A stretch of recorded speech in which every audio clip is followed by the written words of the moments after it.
Perfect. Let's get started. All right, so first I would like you to state your name and your position here at the gym.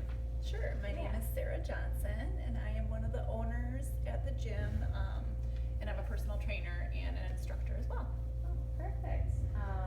Why did you choose this path for your career? Why did you come down and how did you decide it?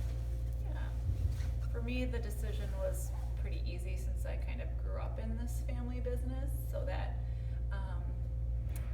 I've always loved it and loved sports and loved getting people moving, so it was a good fit for me.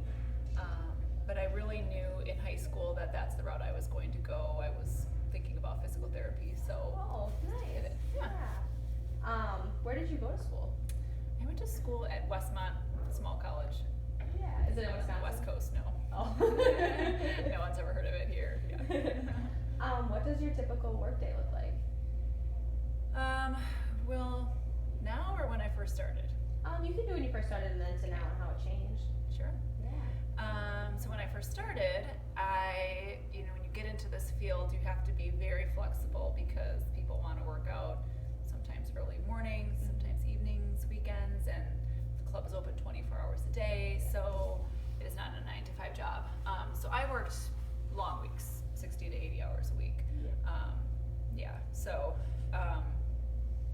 I would do training sometimes in the morning for 4 or 5 hours, and then usually take a break at lunchtime for 2 or 3 hours. There was a lot of split shifts, and that's pretty typical with this kind of business where it's hard to get a full 8-hour kind of work day all in one chunk. And then I would come back at night and work our front desk, Oh, okay. or teach a class or take a client. So now, so I've been here since 2002, full time. So now I have 3 kids and married, and the kids are in sports at night, so I don't work nights. Yeah.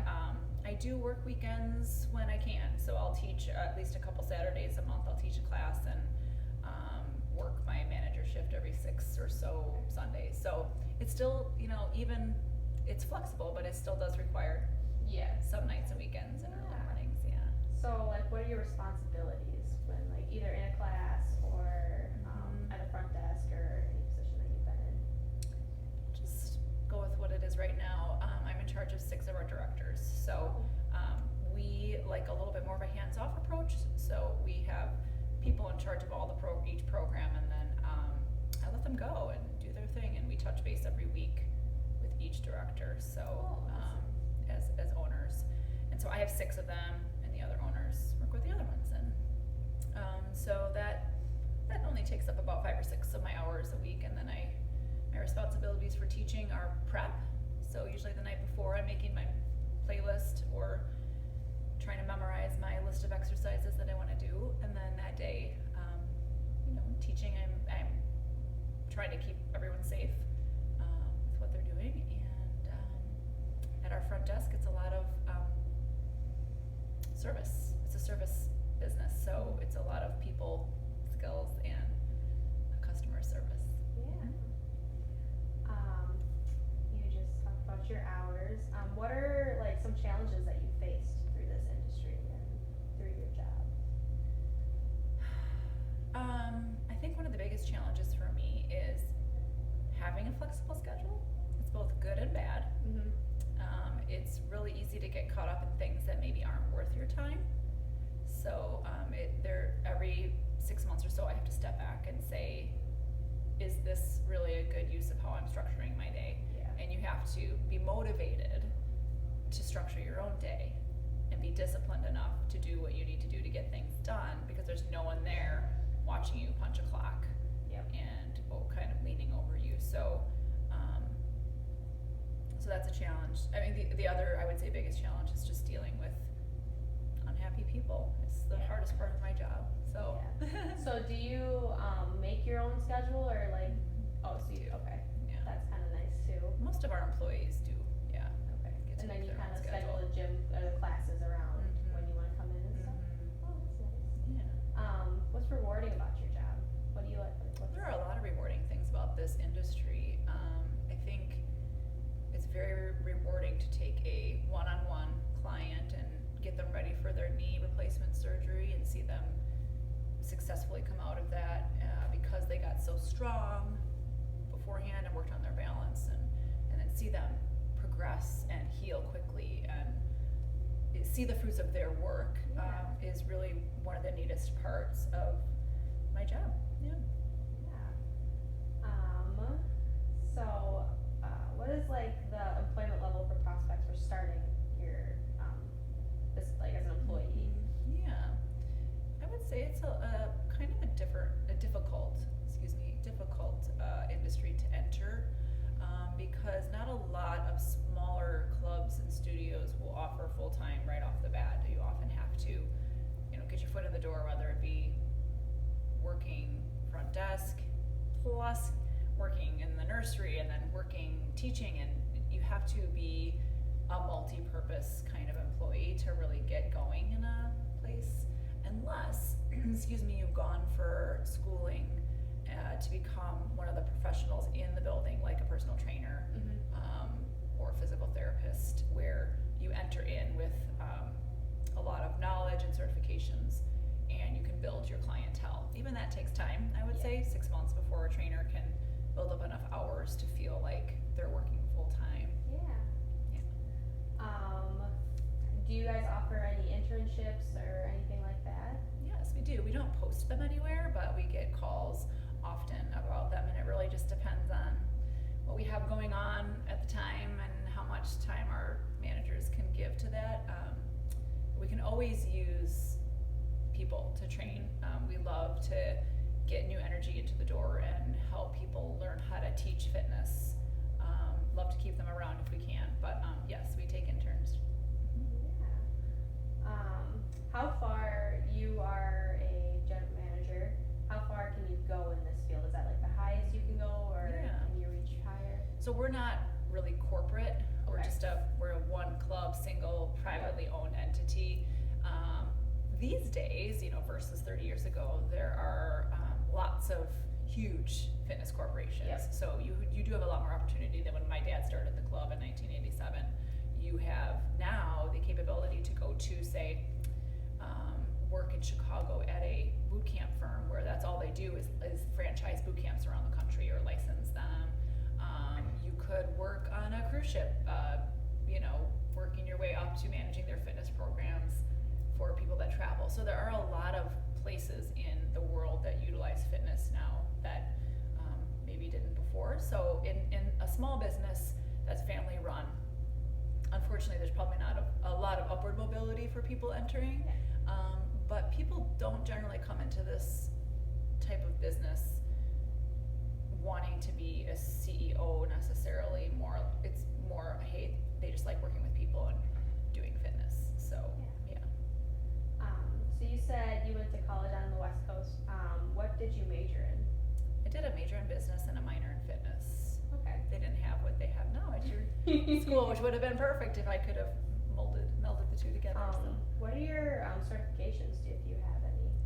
Yeah, I'm a certified American College of Sports Medicine exercise physiologist. So it's basically a fancy name for their advanced personal training certification. And then a lot of things. I certified cycling instructor, certified reformer, Pilates, physical mind instructor. What else? TRX, group fitness. No yoga and no water, but a lot of other things I'm certified in. Yeah. Pre-postnatal. Okay. Yeah. What's like your main focus, or do you just dabble That's a in good a lot question. of other things, or?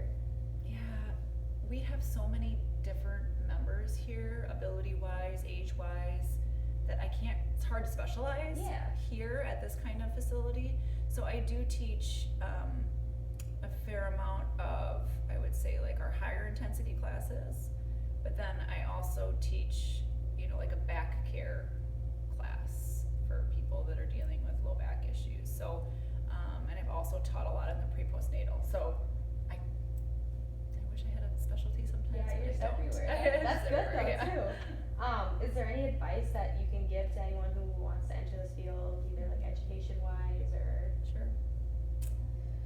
Yeah, I mean, it depends on what you want to do in the field, whether you want to be more on the business side of things or whether you want to be a fitness expert. So I think those are are two different things, and someone who's a really good trainer isn't always the best training manager. So Okay. kind of just knowing, like, is it the fitness part that you love, or is it running the business part that you really Mhm. love? Because those are two very different things. And schooling wise, you know, if you're more of a science person like I was, and you really like nutrition classes and fitness, I would say get as accelerated of a degree as you can now, because it's, if you have a master's in exercise physiology, you're gonna find a good job. I wish I would have, that's one of my regrets, is not going even further in the science, exercise science. Yeah. Because then if you're at a private facility, great, they'll take you. If you can go to a university and work more clinical fashion. So the more you can get education in the fitness realm, the better, if that's what you wanna be doing.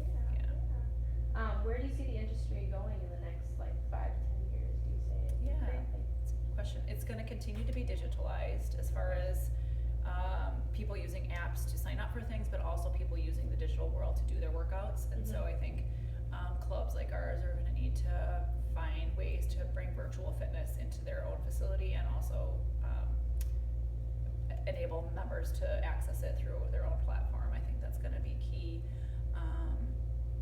The industry as a whole, I think, is going to keep growing, because the baby boomers are getting older, and they need to be doing things like Mhm. water aerobics and arthritis classes and balance classes. We have a lot of osteoporosis class clients right now.